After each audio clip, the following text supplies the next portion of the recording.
Thank you, sir. We'll move on with the next talk, that is evidence for and against OPCAB in 2021 by Dr. David Taggart. Good morning. I'd first like to thank the association for the opportunity and privilege of making this presentation.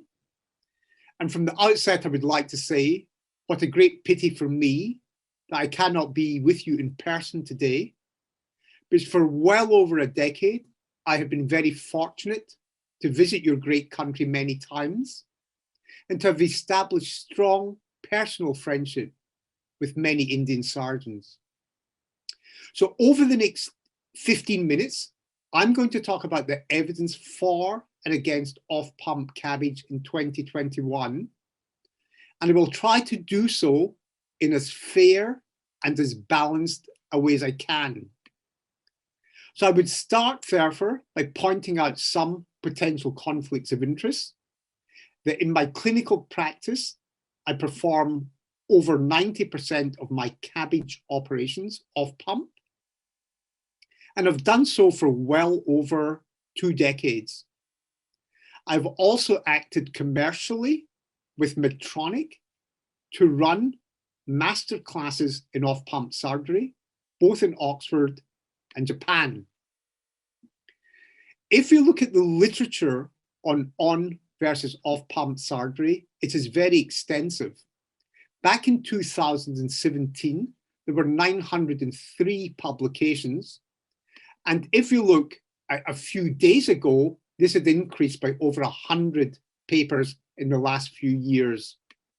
And I point this out to emphasize that there is an enormous amount of potentially conflicting data on and off pump surgery. So it's easy to adopt and find evidence to support your position, whether you are for or against off pump surgery. The second important fact about all these publications is that they rarely give any indication of surgeon experience. So in the course of this lecture, what I would like to do is cover the crucial relevance of surgeon experience to off-pump surgery, evidence from both randomized trials and propensity match registries, looking at medium to long-term outcomes with off-pump surgery, particularly concentrating on off-pump surgery in high-risk patients, off-pump surgery using a no-touch aortic technique, discussing the importance of completeness of revascularization, adding a word of caution about the use of off-pump surgery in left main disease, and finally discussing graft patency and the relevance of dual antiplatelet therapy. In terms of surgeon experience and duration of follow-up, this was addressed in this study by Mario Gaudino, published in 2018, looking at 104 randomized trials, over 20,000 patients, with a mean follow-up of just under 4 years. Now you can see that there was a slight increase in mortality in off-pump surgery at 12.3 versus 11.1% in on-pump. But what is interesting is that this increased mortality in off-pump surgery was only seen when the crossover rate was greater than 10% from off to on-pump surgery. And that probably is an indirect marker of surgeon experience. But we see these crossover rates being roughly around 10% for the 3 largest randomized trials. But that's in contrast to what was observed in the ART trial, where 40% of patients were done off pump with only a 2% crossover rate. So the take-home message here is that surgeon experience is vital. Now, if you look at the first of the large multi-center randomized trials, RUBY, published in 2017 with over 2,000 patients, it did show an inferior outcome with off-pump surgery, both in terms of death and secondary composite outcomes. But the RUBY trial was heavily criticized because the entry criteria for the surgeon was only to perform 20 off-pump cases.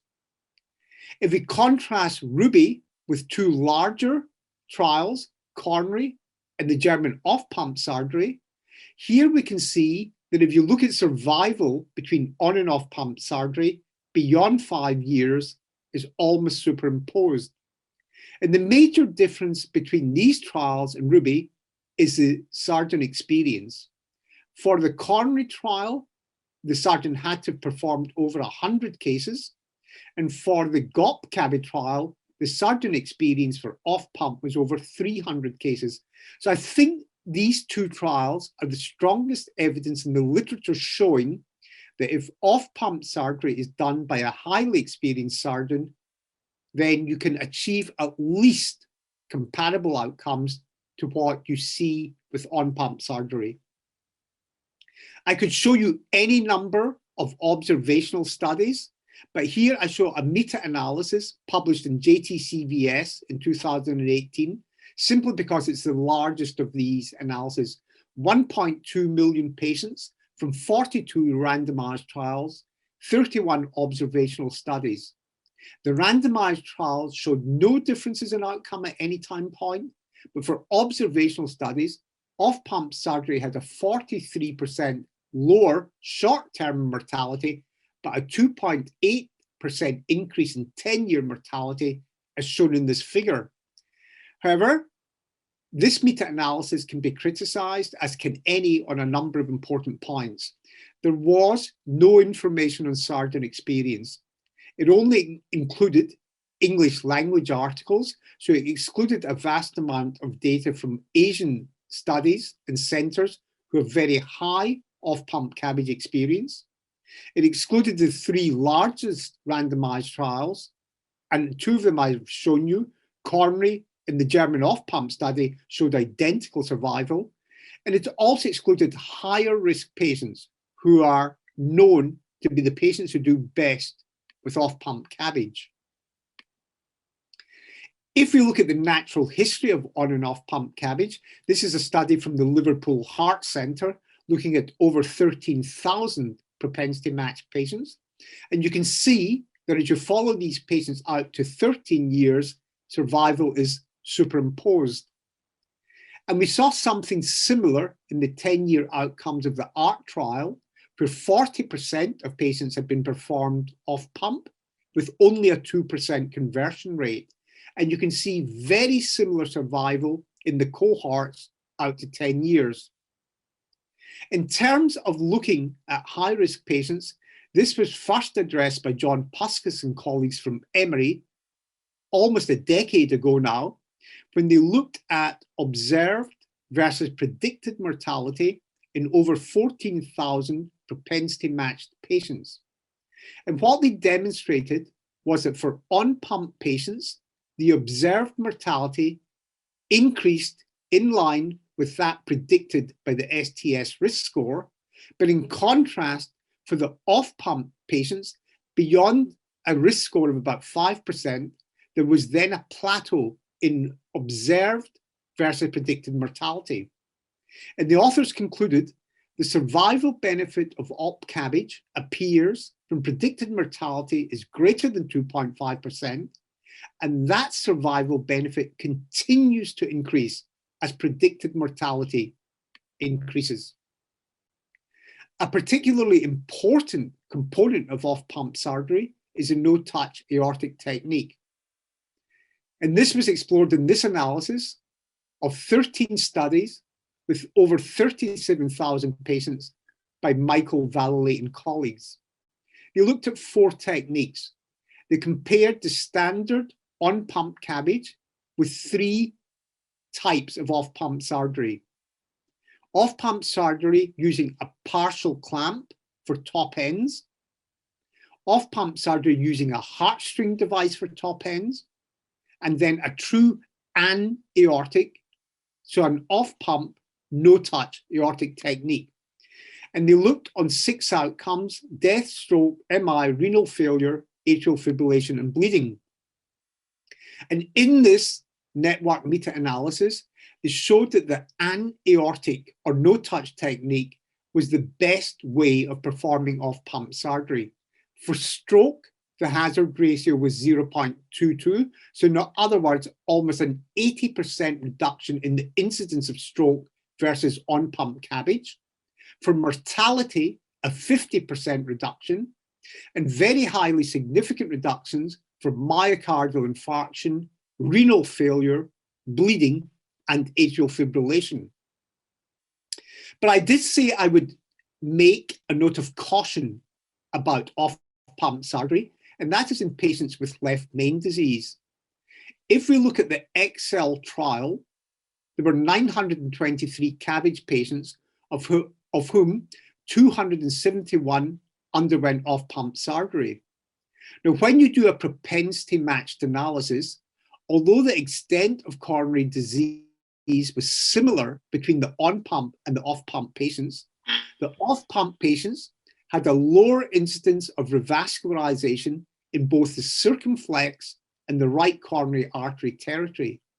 And that incomplete revascularization correlated with a subsequent increase in mortality in the off-pump patients at 3 years, 8.8% versus 4.5%. In this study by Raja and Benedetto, they look at off-pump cabbage in terms of the number of grafts performed compared to on-pump cabbage. And looking at all the randomized trials, they show that off-pump surgery reduced the number of bypass grafts by 0.2. But most people would think that is probably not clinically relevant. In terms of graft patency, this was addressed in this study, 12 randomized trials, 8,000 grafts with up to 1 year angiography.